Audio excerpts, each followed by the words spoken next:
Born and raised, St. Luke Hospital, yeah. Born and raised, Pasadena.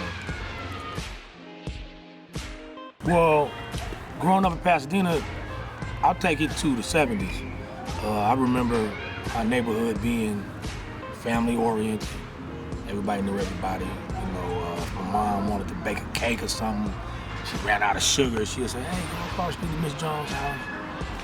You know, get a cup of sugar. That's the kind of community we had. Everybody took care of everybody. And then when the 80s came, my brother and I, my older brother and I, we did sports, like the late 70s up to about 1980. And then when the 80s kind of hit, everybody in the neighborhood played sports, and we did something that was kind of pro-social, right? As a preteen. But when I hit my teens in the early 80s, the neighborhood started changing a little.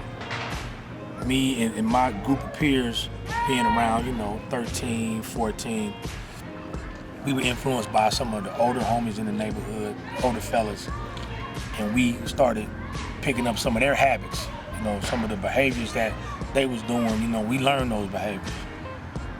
Negative, antisocial habits is what dominated my peer group. So again, although the foundation of my area was still family oriented, you know, respecting elders and, you know, just having manners and being raised like a civilized black family, but that family structure started breaking apart. Moms and pops, when they split, that's when that negative behavior that we learned from the older fellas in the neighborhood kind of dominated me and my brother, and we started getting into, you know, little petty thefts. And so it was a beautiful experience up until the family structure broke apart, and then I became kind of vulnerable to those negative habits of my surroundings, man. So overall, it was a beautiful experience, and even though I did some negative things in my youth, I learned from those things, and I broke those habits, and I overcame that negative behavior once I, you know, got a certain age into young adulthood. So overall, good experience, bro. Man, what do I think the effect of the crack epidemic was on the community? Knowing how the neighborhood and the community was prior to the crack epidemic and what the community went through during the crack epidemic and the fallout as a result of it, devastation, man. Total devastation. Graduating high school in the mid-'80s and seeing my older brother on my dad's side, you know, get into that lifestyle. I flirted with it a teeny-weeny bit.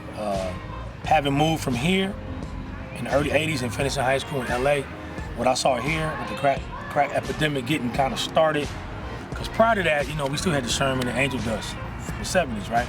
So the crack, I would say maybe around 83, 84, around here. I was already living in LA though. Oh man, for this neighborhood, brother, still coming back to visit because my dad lived here, I saw, for a minute when you're young, you think it's positive because you see cats you grow up with nice cars, Cadillacs, jewelry, having money, feeder sweatsuits.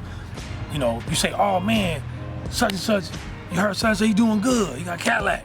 So at 15, 16, in my mind, that's success. When you come from, you know, a working class family living in an apartment building, you know what I'm saying? Not living in a home and nobody with a college education, that looks like success in the ghetto.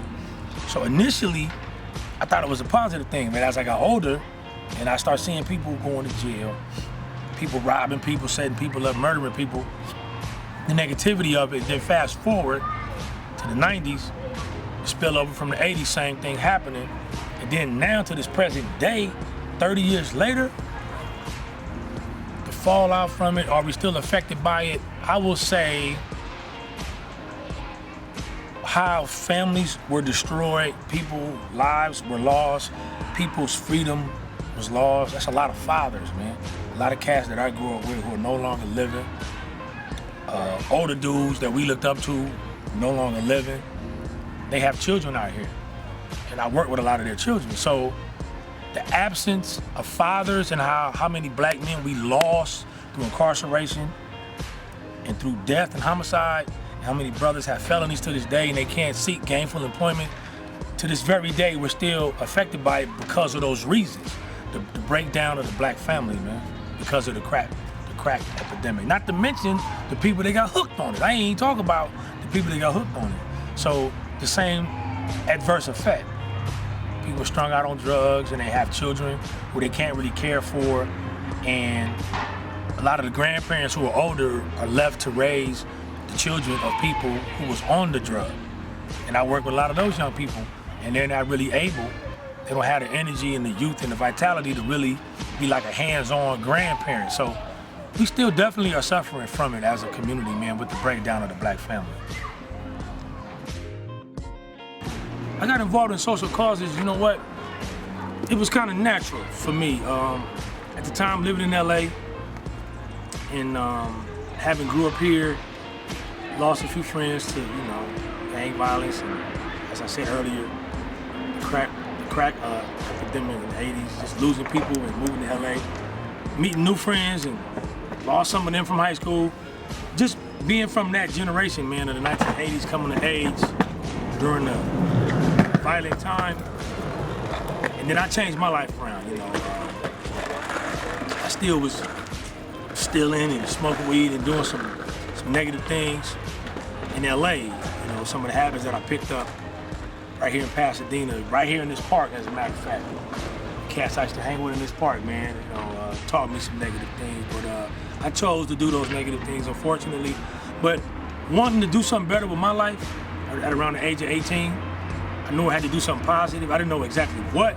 So it took about a year and a half. I started meeting new people, started changing the way, I thought and I saw my future. So I naturally just broke some old habits. And as a result, new friends, start working, graduated high school, and I just wanted to see my surroundings be better. Tired of the violence, man, around me in LA, still a young black man, living in LA, just wanting to see shit change, to be honest with you, to be candid with you. So I hooked up with some folks that took me up to Jim Brown's house, Hall of Fame football, great Jim Brown. At the time, he was working with a program. He started a program called A Mayor I Can. Those of us that went to his house was like, Mayor I Can, what is that? It's a life management skills curriculum. I can get into that later. But around that time was right around the time I enrolled in junior college. I went to West LA Junior College. So I'm meeting new people, man. You know what I'm saying? The hip hop music is changing. Like Public Enemy, everybody's conscious, you know what I'm saying? Trying, black men come together and all of that.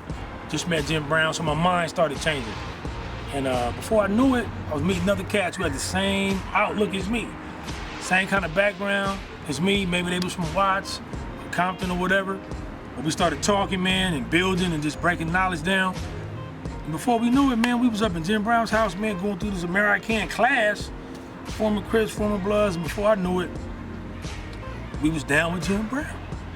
He would get on TV, man, and be interviewed by ESPN or CBS Sports, and they'd be like, Jim Brown, you're working with gang members? And, bro, before I knew it, man, people start calling. We got a gang problem in Las Vegas, Portland, Oregon. Can y'all come help us? Jim starts sending us out of town. So actually, I got into social causes, man, and caring about the community because of my own life, how I grew up right here in Pasadena, how my life was impacted in a negative way, how my attitude was real bad, and I almost didn't graduate from high school.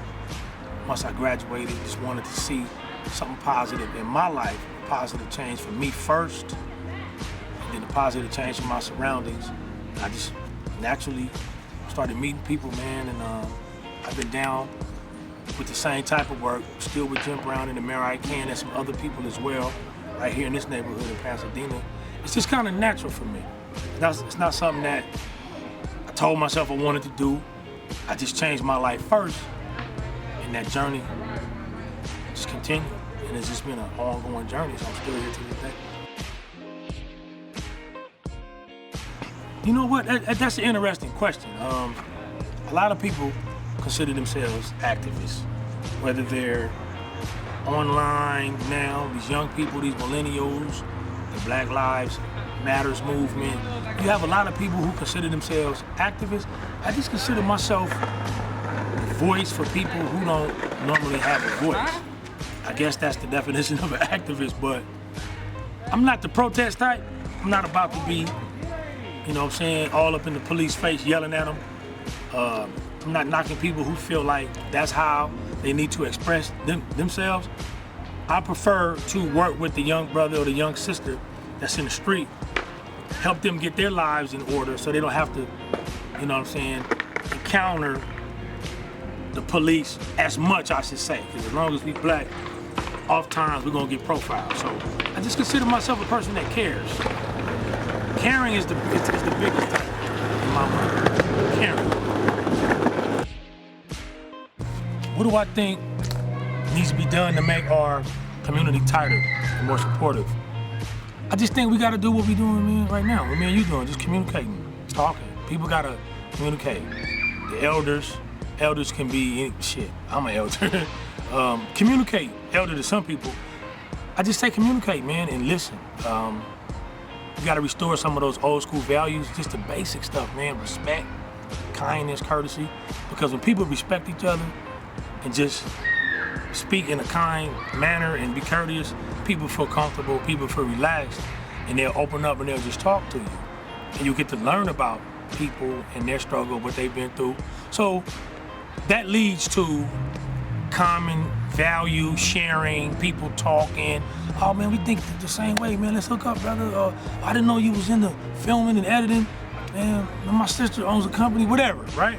So we got to get back to just the basic principle of respecting our neighbor, man, and just caring for our neighbor. It's the basic stuff that I was raised on. How the neighborhood used to be before the drugs, before the gangs, before the violence. A lot of young people today are being raised by younger parents, you know, babies having babies, that whole cycle.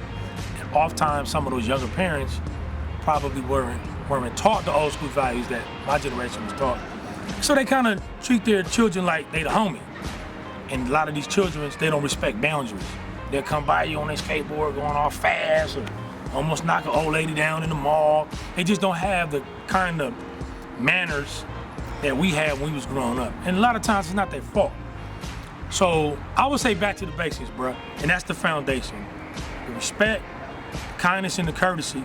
And then that'll evolve into relationship building and us coming together and caring for one another. My future goals, that's a very good question. My future goals,